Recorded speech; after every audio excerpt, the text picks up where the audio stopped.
ये मंदिर शायद 300 साल से भी ज़्यादा पुराने हैं। उनके साथ अभद्र व्यवहार किया और उन्हें धमकाया, बल्कि मंदिर और देवी देवताओं के प्रति भी अपमानजनक टिप्पणियां की। इस गैदरिंग का उद्देश्य प्रॉपर्टी पर कब्जा करना।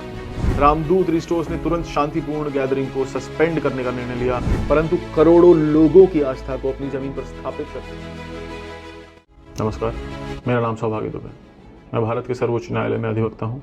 मुख्यतः गुजरात उच्च न्यायालय के समक्ष पैरवी करता हूँ और रामदूत रिस्टोर फाउंडेशन से लीगल काउंसिल के रूप में जुड़ा हुआ हूँ।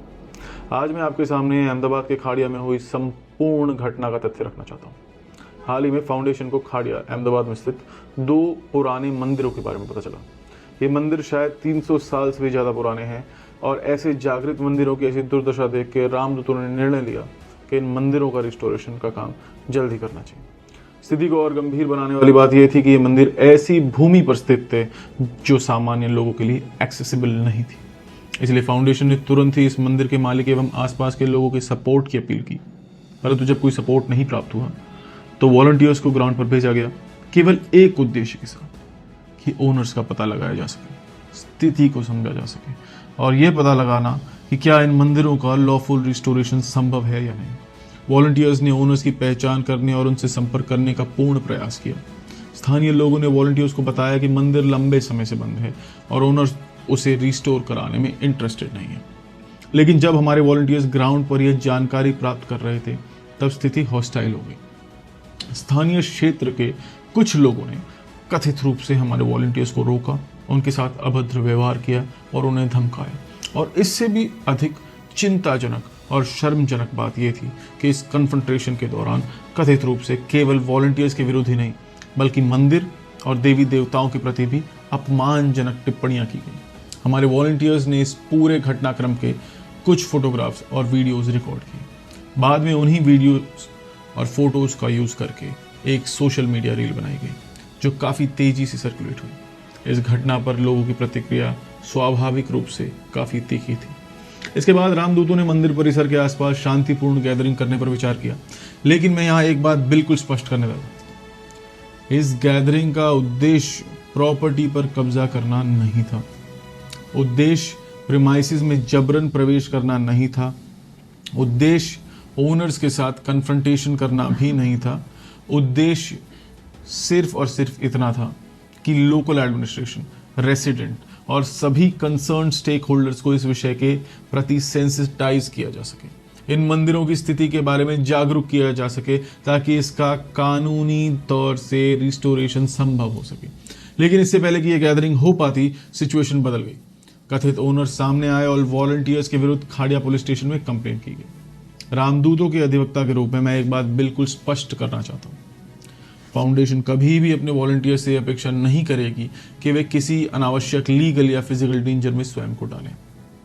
और हमारी ये चिंता इसलिए और गंभीर हो गई क्योंकि जो वॉलंटियर्स इस गतिविधि में शामिल थे उनमें से 2 माइनर थे। इन नाबालिग वॉलंटियर्स को बचाना हमारा सर्वोच्च दायित्व बन गया।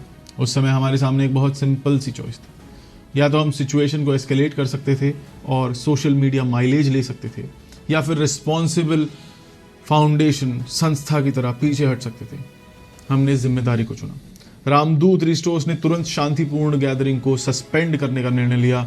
हमने सोशल मीडिया पर सर्कुलेटिंग रील्स और रिलेटेड कंटेंट को भी रिमूव करने का निर्णय लिया। यहीं पर मैं एक और बात स्पष्ट करना चाहता हूँ कि रामदूतों का अपना कंटेंट रिमूव करना किसी भी प्रकार की कायरता नहीं थी। यह एक कॉन्शियस और रिस्पॉन्सिबल डिसीजन था। इसके बाद हमें पता चला कि ओनर्स की ओर से यह एश्योरेंस दिया गया है कि मंदिरों का रिस्टोरेशन किया जाएगा। अगर यह एश्योरेंस दिया गया है तो संस्था इसका खुले दिल से स्वागत करती है, क्योंकि अंततः हमारा उद्देश्य भी यही था कि मंदिरों का रिस्टोरेशन हो।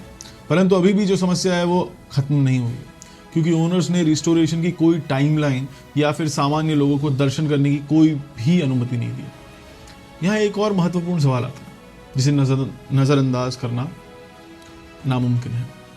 क्या किसी मंदिर के प्राइवेट या पब्लिक कैरेक्टर का निर्धारण केवल इस सवाल से हो जाता है कि जमीन किसके नाम की है? कानून में किसी मंदिर का कैरेक्टर एक क्वेश्चन ऑफ फैक्ट या लॉ हो सकता है।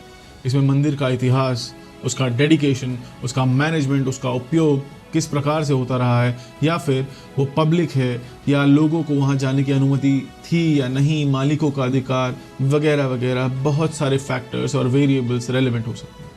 इसलिए रामदूत रिस्टोर आज ये डिक्लेयर नहीं कर रहा है कि ये मंदिर पब्लिक टेम्पल है। ये निर्णय हमारा नहीं है, किंतु ये सोचने वाली बात कि अगर कोई आदमी अपनी प्राइवेट जमीन पे जो कुछ भी बनाना चाहे वो बना सकता है, परंतु करोड़ों लोगों की आस्था को अपनी जमीन पर स्थापित करके उसको खंडित होने देना और ऐसे प्राचीन मंदिरों को जर्जर होने देना कहां तक सही है। हम इस रील के माध्यम से किसी को भी दोषी घोषित नहीं कर रहे। ये निर्णय भी कॉम्पिटेंट अथॉरिटीज का है और आवश्यकता पड़ने पर कोर्ट्स का। हमारी पोजीशन बहुत सिंपल है। अगर ये प्राइवेट प्रॉपर्टी है तो ओनर के लॉफुल राइट्स का सम्मान होना चाहिए, लेकिन यदि ये स्थान धार्मिक और सांस्कृतिक महत्व रखते हैं तो इनके इतिहास और कैरेक्टर को भी नकारा नहीं जा सकता। यदि ओनर ने अब मंदिरों के रिस्टोरेशन का एश्योरेंस दिया है तो हमें पूरे मन से उनके साथ खड़े हैं कि रिस्टोरेशन वास्तव में हो, क्योंकि हमारा उद्देश्य कभी ओनरशिप था ही नहीं। हमारा उद्देश्य प्रिजर्वेशन था। लेकिन एक अंतिम बात है जिसे मैं इग्नोर नहीं कर सकता।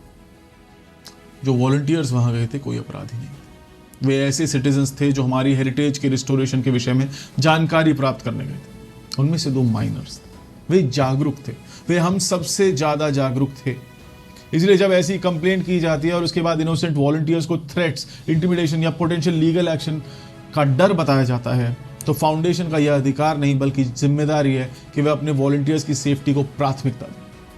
हम ऐसे यंग वॉलंटियर्स से ये नहीं कह सकते कि वे किसी मंदिर के लिए अपनी सेफ्टी को रिस्क में डाल दें। और यही मुझे लगता है कि एक कम्युनिटी के रूप में हमें गंभीर आत्ममंथन की आवश्यकता है। हम अक्सर कहते हैं हिंदुओं को एकजुट होना चाहिए, लेकिन यूनिटी का अर्थ ये नहीं कि जब सब कुछ हमारे फेवर में हो तभी हम साथ खड़े हो। यूनिटी का वास्तविक अर्थ ये भी है कि जब कोई व्यक्ति हमारी शेयर्ड कल्चरल हेरिटेज, हमारी विरासत, हमारी संस्कृति को बचाने का प्रयास करे तो हम उसके खिलाफ ना खड़े होने पाए। हम डिसएग्री कर सकते हैं, ओनरशिप को लेकर हमारे अलग अलग व्यूज हो सकते हैं, रिस्टोरेशन किस तरीके का होना चाहिए इस पर भी अलग अलग ओपिनियन हो सकते हैं, लेकिन डिसएग्रीमेंट का अर्थ अब्यूज नहीं हो सकता, कंसर्न का अर्थ इंटिमिडेशन नहीं हो सकता। और हमारे मंदिर निश्चित रूप से ऐसी जगह नहीं बनने चाहिए जहां पे हिंदू ही हिंदू के विरोध में खड़ा हो जाए। इसीलिए रामदूत रिस्टोर्स की पोजीशन बिल्कुल क्लियर है। हमें किसी की प्रॉपर्टी नहीं चाहिए, हमें किसी के राइट्स नहीं चाहिए, हमें कन्फ्रंटेशन नहीं चाहिए। हमें अपने हेरिटेज को बचाना है और वह भी कानून के दायरे में, शांतिपूर्ण तरीके से और पूरे सम्मान के साथ। यदि रिस्टोरेशन का एश्योरेंस दिया गया है तो हम उस रिस्टोरेशन के वास्तविक रूप में आने का प्रतीक्षा करेंगे, क्योंकि अंततः ये रामदूत रिस्टोर्स के बारे में नहीं, ये किसी वॉलंटियर के बारे में नहीं, ये किसी ओनर के बारे में नहीं, ये किसी लोकेलिटी के बारे में नहीं, ये इस बात के बारे में है कि क्या हम एक समाज के रूप में हमारी धरोहर को बचाने के लिए तैयार हैं जो हमारे पूर्वज हमारे लिए छोड़ गए।